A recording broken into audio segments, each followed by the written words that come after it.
अर्चना कापरे या माझ्या युट्यूब चॅनलवरील मखमली मोरपीस या शृंखलेतील सुनंदा कापरे लिखित आमची आनंद यात्रा या प्रवास वर्णनाच्या सदरामध्ये मी तुमचं मनापासून स्वागत करते।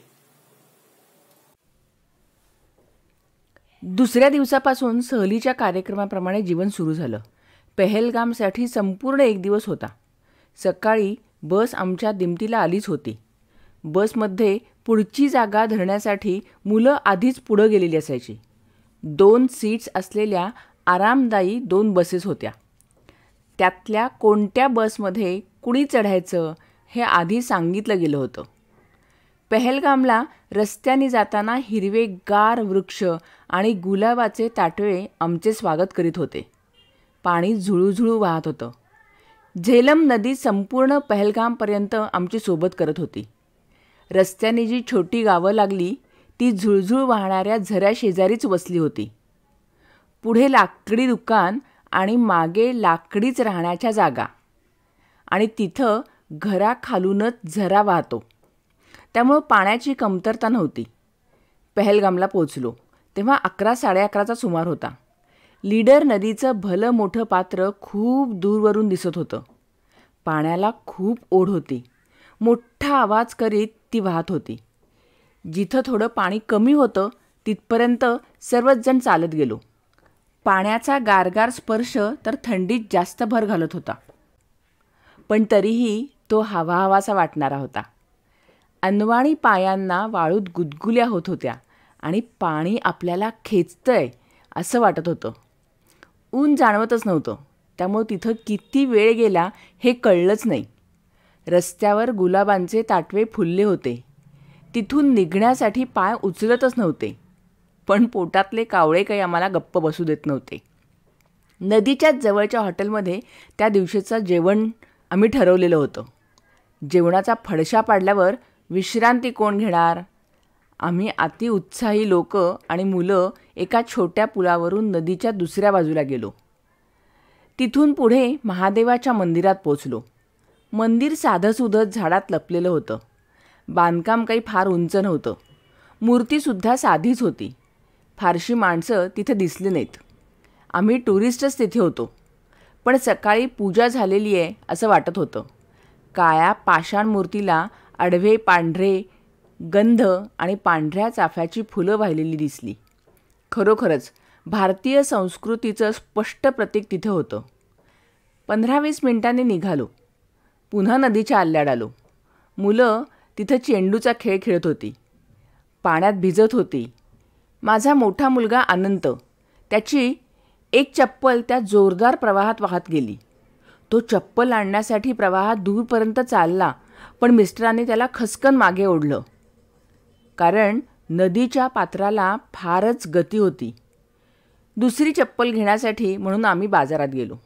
बाजार म्हणजे तरी काय, नदीच्याच काठावर थोडी दूर वसलेली 4-6 दुकानं आणि बाकी सर्व हॉटेल्स। त्या दुकानातून काश्मीरी कशिदाकारी केलेले गालिचे आणि शाली तसंच ड्रेस मटेरियल यावर फार सुंदर कशिदाकाम केलेलं दिसत होतं।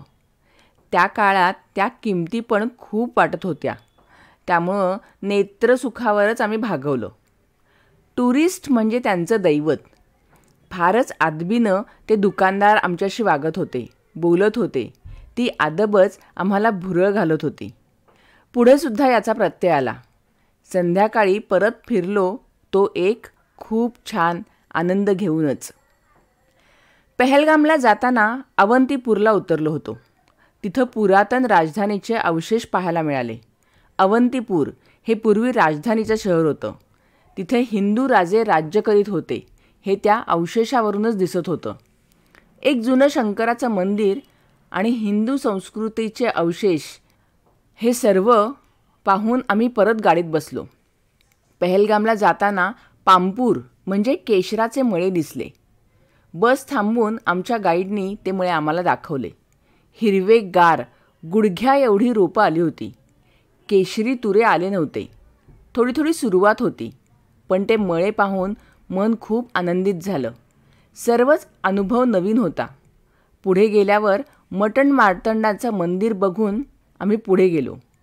कोकरनाग, अनंतनागला भेटी देऊन पहलगामला पोचलो।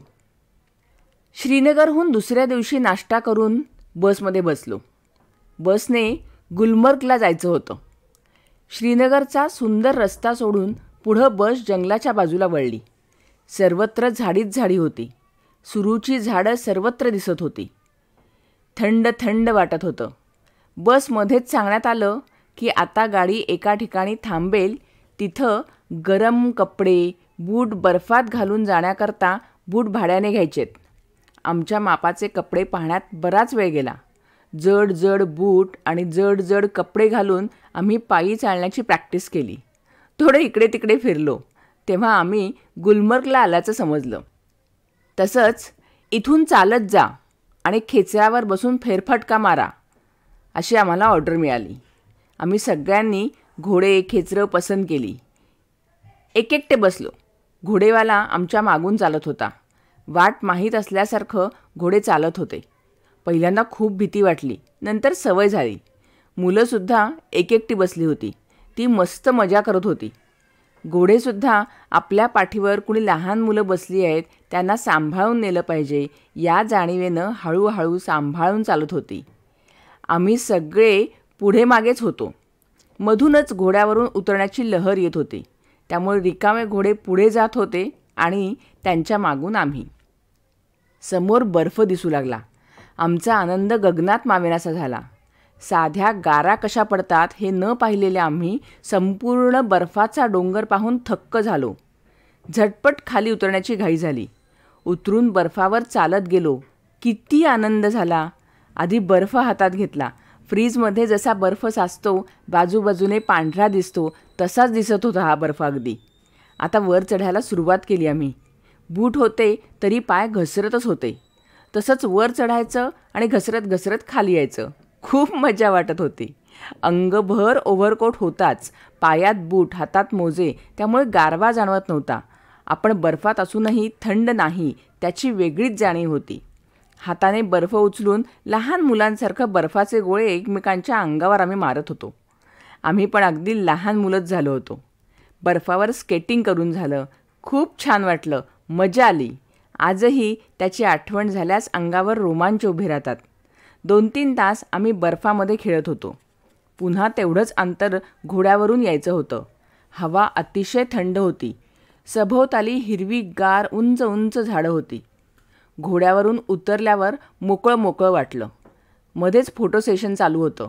कॅमेरा नवा, नवीनच भाग. नंदनवनात आम्ही होतो. त्यामुळे किती फोटो काढू नि किती नको असं झालं होतं. पोटात छानपैकी कावळे कोकलू लागले होते. नाश्ता वगैरे करून परत बस श्रीनगरकडे निघाली. आता मात्र सगळ्यांना सुस्ती आलेली होती. पेंगुळलेले होते सगळे. काही आवाज नाही की काही नाही. बस किती वेळ चालली ते कळलंच नाही.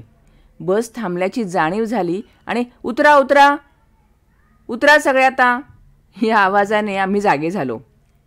असा हा दिवस कुणीकडे आला आणि कुणीकडे संपला हे कळलंच नाही.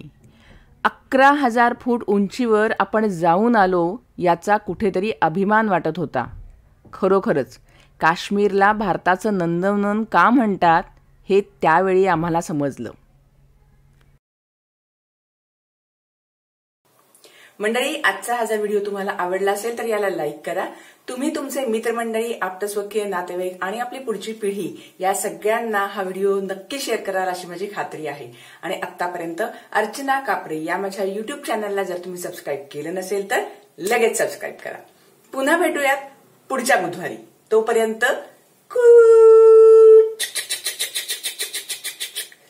झूम. प्रवासाचे स्वप्न बघत राहा. धन्यवाद.